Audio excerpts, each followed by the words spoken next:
March Madness has officially begun and the NBA playoffs are right around the corner. So since it's the best time of year for basketball, it's also time for you to shoot your shot and score big on the non-stop action with MyBookie. Whether you're filling out multiple brackets, betting on the eventual championship winner, or simply looking for player and game props, MyBookie has you covered. Getting started with MyBookie is simple. Visit the website online, make your first deposit, and use promo code ARNETT to claim an exclusive deposit bonus. Deposit bonuses get as high as $1,000. That's promo code ARNETT to claim some extra money on top of your initial deposit. With hundreds of thousands in prizes for March Madness and weekly blackjack tournaments, you can turn your game day into payday with MyBookie. Bet anything, anytime, anywhere with MyBookie. Heading into the summer of 2004, the Lakers were coming off of a tumultuous season that had championship expectations, yet ended in defeat on the game's biggest stage. Shaq and Kobe's personal beef had grown sour to the point of no return, and with the diesel aging, the front office found themselves in a position where they had to choose one star or the other.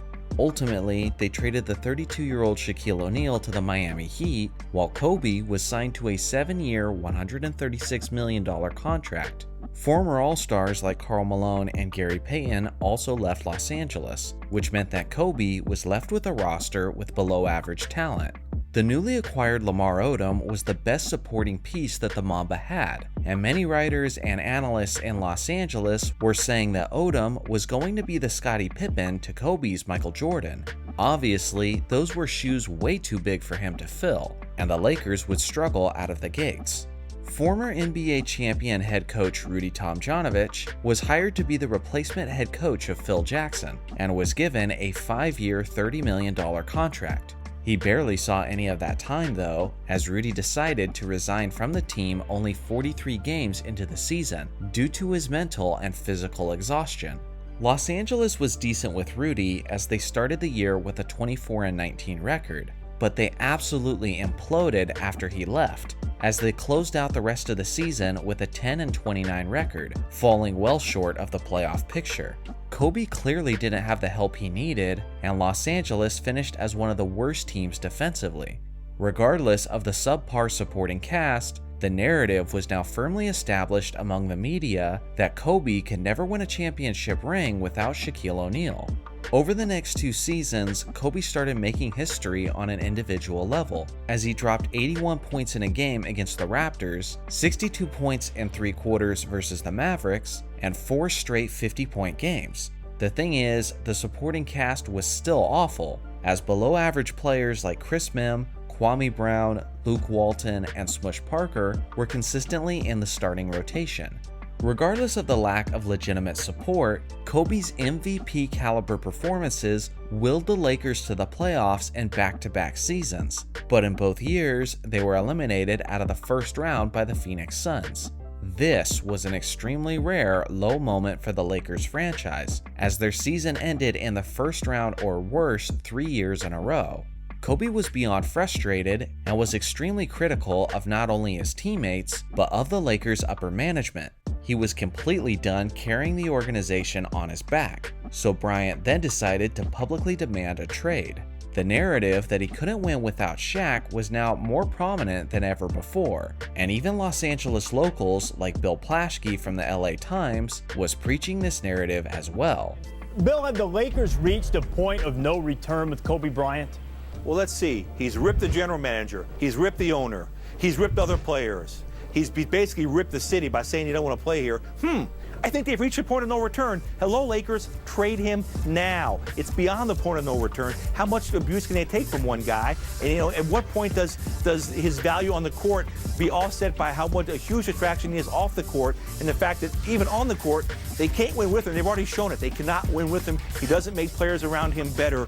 Trade him now. Maybe have a chance to rebuild. The Lakers are about winning. They've never been about selfishness. They've never been about one person. They've always been about a team, about winning. Get rid of him now because you can't win with him.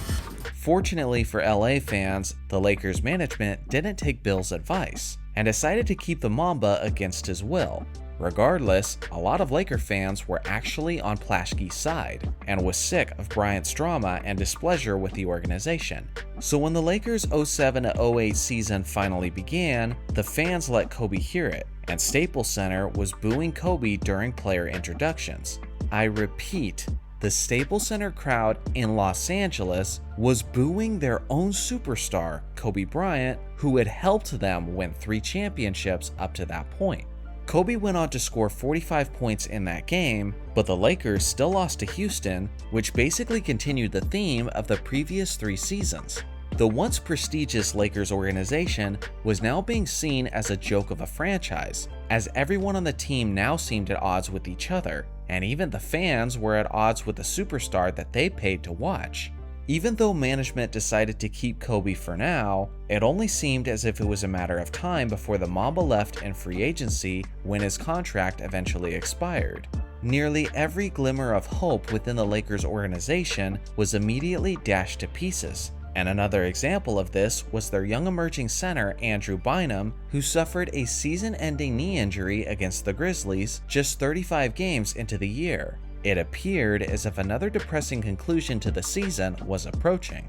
Through all the constant tension and drama in Los Angeles, the Lakers managed to start the year with a 29-16 record, good enough for the 5th seed in the Western Conference. Regardless of the fact that they were destined for the playoffs, the feeling among basketball circles remained the same, that Kobe and the Lakers were on their way to an early playoff exit, and the trade demands would heat up yet again. This is when the move finally happened that changed the course of Bryant's career, the Lakers' future, and the history of basketball. Jerry West and Mitch Kupchak of the Lakers front office achieved one of the greatest midseason basketball trades of all time. The Lakers acquired the all-star big man Pau Gasol from the Memphis Grizzlies in exchange for Kwame Brown, Javaris Crittenton, Aaron McKie, and the draft rights to Marc Gasol. This move sent shockwaves throughout the league, as the Lakers went instantly from an expected first-round exit to a contender in the Western Conference. Many people believed this acquisition would lead to great things for Los Angeles, but before everyone was convinced, Gasol had to be seen on the floor with the rest of his new squad. The first impression was about as strong as it could have been.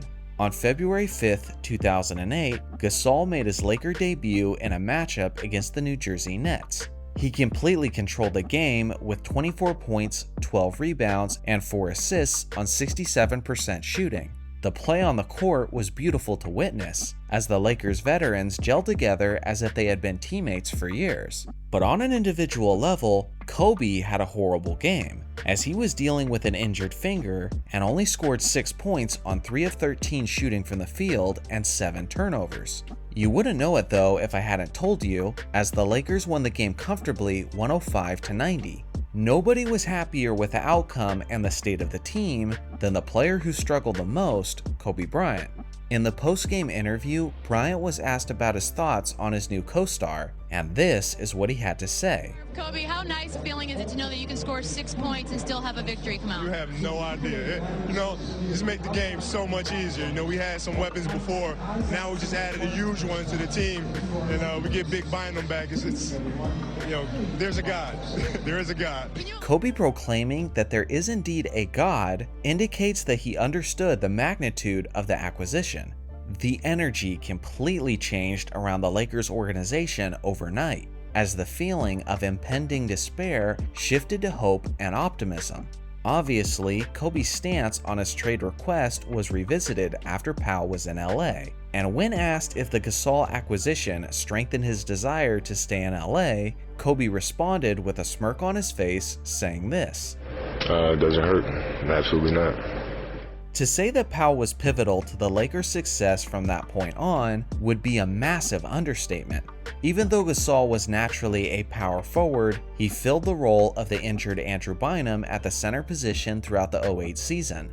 Ultimately, the Lakers lost the 2008 NBA Finals in 6 games to the Boston Celtics, but Gasol would only continue to be an anchor for the team for their next 2 seasons. In the 08-09 season, Andrew Bynum once again went down with a devastating knee injury, which again moved Gasol to the center position for the majority of the season.